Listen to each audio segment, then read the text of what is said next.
कहानी शुरू 4 जून 1987 से होती है, जहाँ पर हम एक लड़के को देखते हैं। उसके अंदर एक शैतानी आत्मा आई हुई थी। वहाँ पर फादर, जिनका नाम गैब्रियल था, वो उस लड़के का इलाज कर रहे थे। वो आकर उस लड़के के अंदर आए हुए शैतान से पूछते हैं, तुम कौन हो? जिस पर वो कहता है कि मैं एक डीमन हूँ। फादर गैब्रियल उससे उसका नाम भी पूछते हैं, पर वो डीमन अपना नाम नहीं बताता। फादर कहते हैं कि इस लड़के का पीछा छोड़ दो, और पिक जो वो वहाँ पर लाए हुए थे कहते हैं कि अगर तुम सच में डीमन हो तो मुझे इसके अंदर जाकर दिखाओ। वो डीमन ऐसा ही करता है, उस लड़के के अंदर से निकलकर पिक के अंदर चला जाता है। ऐसा होते ही फादर गैब्रियल उस पिक को गोली मार देते हैं और डीमन भी भाग गया था और वो लड़का भी ठीक हो जाता है जिसके अंदर पहले डीमन था। यहाँ पर ये बात तो साफ थी कि फादर गैब्रियल बहुत ही माहिर प्रीस्ट थे। इसके बाद चर्च की काउंसिल में एक मीटिंग होती है जिसमें फादर गैब्रियल को बुलाया गया था। वहाँ पर सभी फादर गैब्रियल से पूछते हैं कि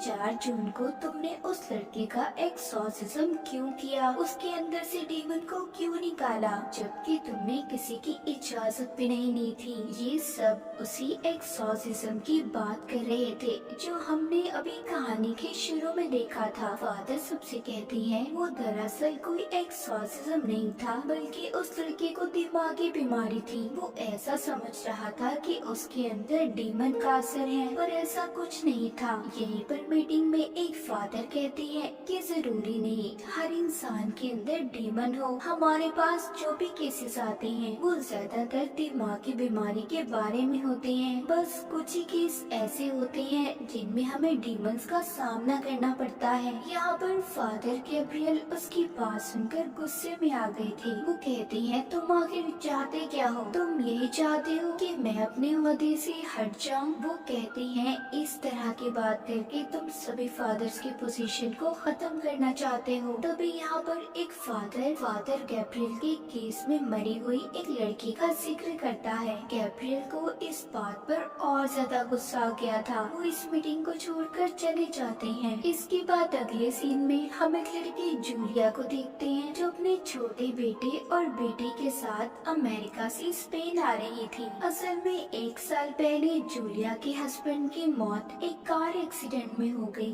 जिसमें उसका छोटा बेटा भी उस वक्त अपने डैड के साथ था। जूलिया का बेटा हेनरी उस एक्सीडेंट में तो बच गया, मगर उसके हस्बैंड की मौत हो गई। उस वक्त से हेनरी ने बोलना बंद कर दिया था, वो बोलता ही नहीं था। अब क्योंकि इनका कमाई का कोई जरिया नहीं था, तो इसलिए जूलिया अपने हस्बैंड के खानदानी घर की मुरम्मत करवाकर उसे बेचने आई थी, ताकि उसे बेचकर इन्हें पैसे मिल जाएं। इसलिए कुछ दिन के लिए इन्हें यहीं पर रहना था। पर यहाँ पर जूलिया की बेटी को बिल्कुल अच्छा नहीं लगता, क्योंकि वो यहाँ पर रहना ही नहीं चाहती थी। अब जब जूलिया अपने घर में आई थी तो यहाँ पर इसकी मुलाकात एक फादर एस्क्यूबेल से होती है, जो कि इस घर का ख्याल रखा करते थे। वो उससे कहते हैं कि अगर कोई भी जरूरत हुई तो आप मुझे बुला सकती हैं। यहाँ पर जूलिया की बेटी चारों तरफ जब देख रही थी तो उसे दीवार पर एक सिंबल निशान नजर आता है, जो कि एक बड़े चर्च का था। तभी उस दीवार में दरार आने लगी थी, जिससे जूलिया की बेटी डर जाती है और वहाँ से चली गई थी। अब ऐसा ही निशान वहाँ पर इनके घर में जो वर्कर्स काम कर रहे थे उनमें से एक को नजर आता है। जब ये गौर करते हैं और दीवार के अंदर आग जलाकर देखने की कोशिश करते हैं तो वहाँ पर एक जोरदार धमाका होता है, क्योंकि वहाँ पर सल्फर गैस थी, जिस वजह से ये हादसा हुआ था। और इस हादसे की वजह से बाकी के वर्कर्स ने भी काम करने से मना कर दिया था। जब ये सब चल रहा था तो वहाँ पर जूलिया का बेटा हेनरी अजीब अजीब हरकतें करने लगता है। उसे न जाने क्या हो गया था, उसने अब बोलना भी शुरू कर दिया था। जब जूलिया उसे देखने जाती है तो हेनरी के अंदर एक डीमन की आवाज बोल रही थी। वो अपने मुंह के ऊपर एक कट भी मार लेता है। यहाँ पर पर दरअसल जो वर्कर काम करने आया था उन्होंने आग जलाकर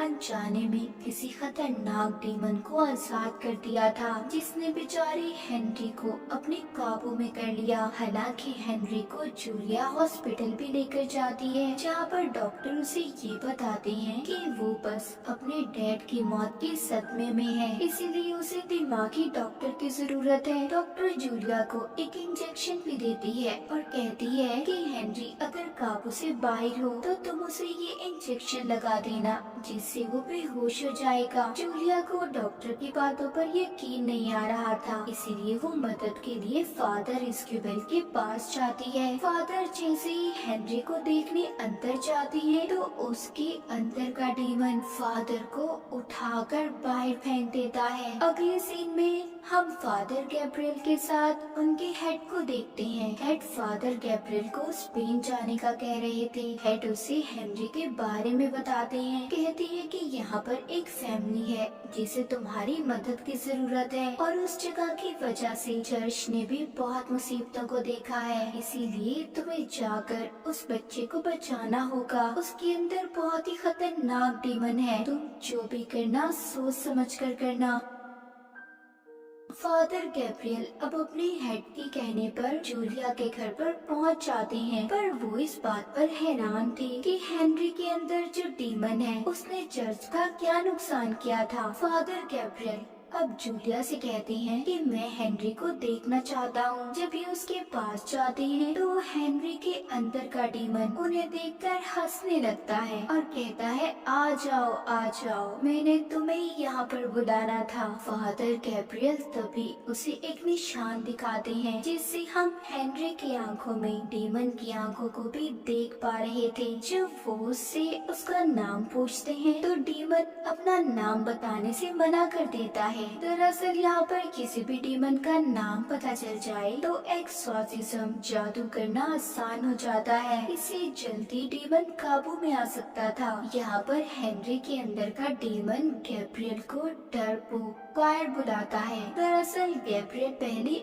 आर्मी में था, पर एक जंग में वो लड़ाई से हट गया, मगर इस बात से गैब्रियल को कोई फर्क नहीं पड़ रहा था। तभी हेनरी अपने मुंह से एक मरा हुआ परिंदा निकालता है, जो देखकर गैब्रियल थोड़ा परेशान हो गई थी। वो बाहर आकर एस्क्यूबेल और जूलिया को बताते हैं कि हेनरी के अंदर कोई बहुत ही खतरनाक डीमन है जो बहुत ज्यादा ताकतवर भी है। उसका एक्सॉर्सिज्म उस पर जादू करना आसान नहीं है, और अगर हमने जल्दी कुछ न किया तो हेनरी की जान को भी खतरा हो सकता है। फादर गैब्रियल बताते हैं कि हेनरी को अपने डैड की मौत का सदमा था, जिसका फायदा डीमन ने उठाया, पर ये समझ नहीं आ रही थी कि डीमन हेनरी के अंदर आकर आखिर करना क्या चाहता था। उधर डीमन जूलिया की बेटी को भी डराता है। उसके मरे हुए डैड यानी कि जूलिया के हस्बैंड की आवाज में वो उससे फोन पर बात कर रहा था। यहाँ पर डीमन ने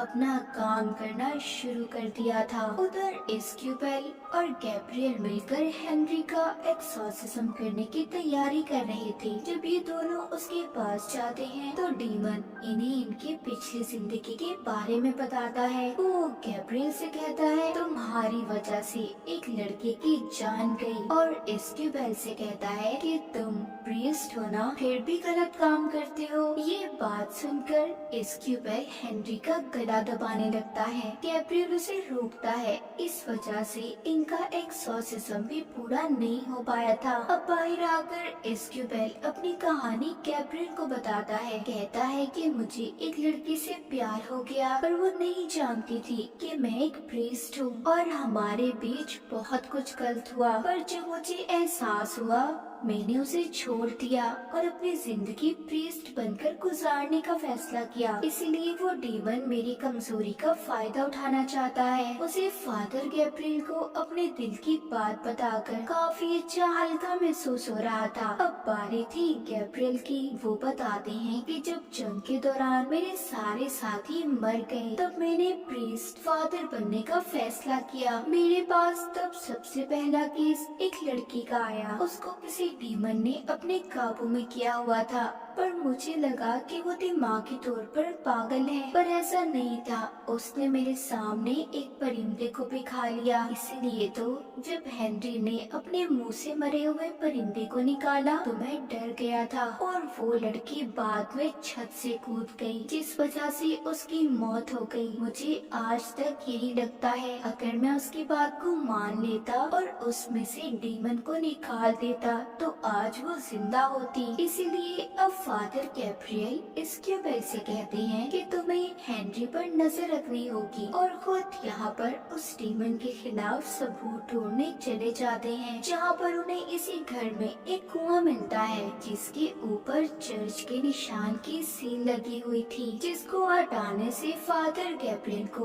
बहुत सारे कंकाल ढांचे नजर आते हैं। उधर दूसरी तरफ हम चर्च में गैब्रियल के हेड को देखते हैं जो बैठे एक किताब को पढ़ रही थी, जिसे पढ़कर उन्हें ये बात पता चलती है कि वहाँ पर जो डीमन है वो बहुत ताकतवर है। वो एक ही वक्त में बहुत सारे लोगों को पोसेस्ड अपने काबू में कर सकता है। इसी किताब को पढ़ते हुए हेड की तबीयत भी खराब हो रही थी। उधर हेनरी के अंदर का डीमन जो कि एस्क्यूबेल को चालाकी से अपनी मदद के लिए बुलाता है। जब वो उसके पास जाता है तो उसने उसका कान काट लिया था। साथ ही वो जूलिया के बेटे को भी दूर फेंकता है और जूलिया को बेड पर फेंककर उसका गला घोटने लगता है। जब इन सब के बारे में गैब्रियल को पता चला तो वो वहाँ पर आकर सबको बचाते हैं।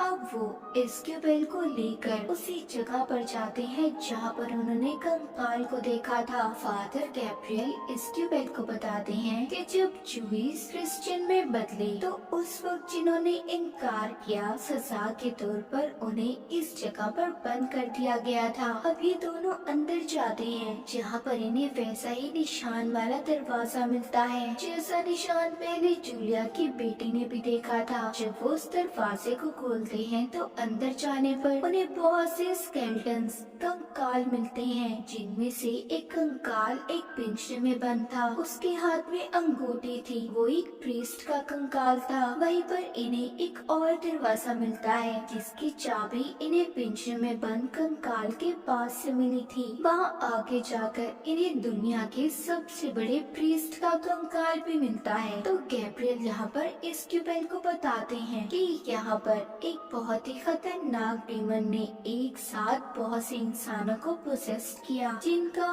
एक्सोर्सिज्म उस वक्त यहाँ पर किया जा रहा था। मगर वो शैतान डीमन किसी के काबू न आया और उसी ने इन सब का ये हाल किया।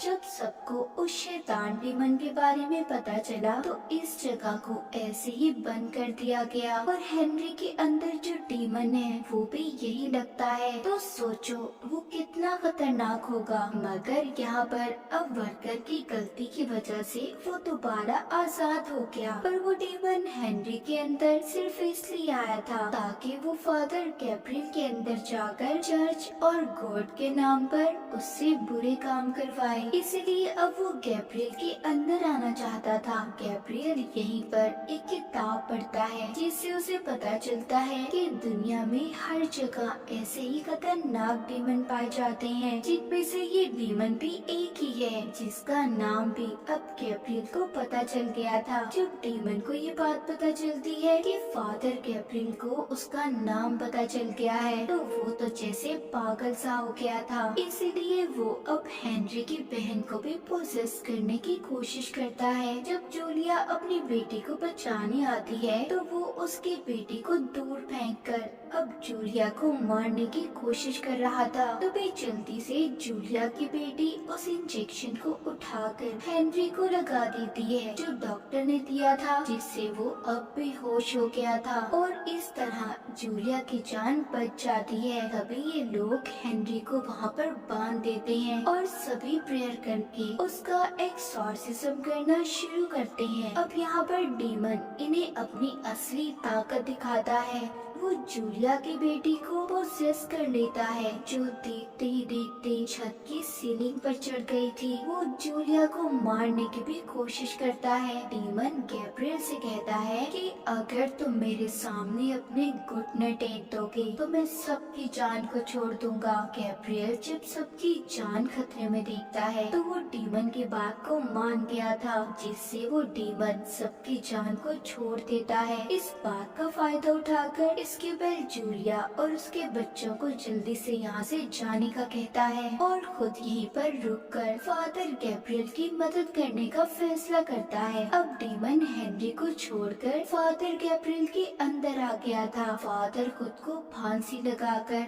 अपनी जान देना चाहते थे, क्योंकि वो जानते थे कि डीमन पता नहीं उससे क्या क्या गलत काम करवाएगा, पर डीमन ऐसा नहीं करने देता। गैब्रियल को खून की उल्टी आ रही थी, इसीलिए ये अब उसी एक्सॉर्सिज्म वाली जगह पर जाकर उनको जलाकर मारने की कोशिश करते हैं। इसी बीच एस्क्यूबेल भी वहाँ पर पहुँच गया था, जो मंत्र पढ़कर एक्सॉर्सिज्म को शुरू करता है। पर तभी उधर डीमन उसके सामने उसी लड़की को ले आता है जिससे एस्क्यूबेल प्यार करता था। वो लड़की खून में नहाई हुई थी। वो उसे मारना शुरू कर देती है। उधर दूसरी तरफ गैब्रियल के सामने भी डीमन उसी लड़की को लाकर खड़ा कर देता है, जिसकी गैब्रियल की वजह से मौत हुई थी। एस्क्यूबेल यहाँ पर उस लड़की के सर पर जब क्रॉस का निशान रखता है, जिससे उसका जिस्म फट गया था, अब ये गैब्रियल को भी देता है। इस तरह वो लड़की भी गैब्रियल से